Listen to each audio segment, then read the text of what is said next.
তোমরা তো জেনেই গেছো যে আমরা গোয়াতে রয়েছি। আজকে তোমাদের সাথে শেয়ার করব গোয়াওয়ালার রুম ট্যুর। তো প্রথমেই এন্ট্রান্স দিয়ে এসে যেটা সব থেকে চোখে পড়বে সেটা হলো টিভি ক্যাবিনেট।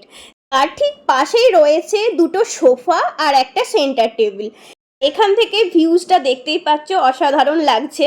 রয়েছে একটা সেন্টার টেবিল আর ডয়ারও রয়েছে, আর অপর সাইডেও সেম একটা সেন্টার টেবিল ডয়ার। দেন এটা হলো ওয়াশরুম। তো এখানে সমস্ত কিছুই রয়েছে, কোমোড থেকে শুরু করে একটা বড় মিরর, দেন কাবার্ড রয়েছে পাশেই। তার সঙ্গে রয়েছে একটা ড্রেসিং টেবিল, দেখতেই পাচ্ছ আমি একটু সাজিয়ে গুজিয়েও রেখে দিয়েছি এই আর কি। এই টেবিলের নিচেই রয়েছে দেখো ফ্রিজ।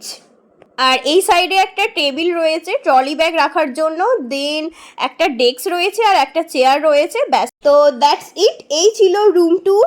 তো বাই, টাটা, সাবস্ক্রাইব।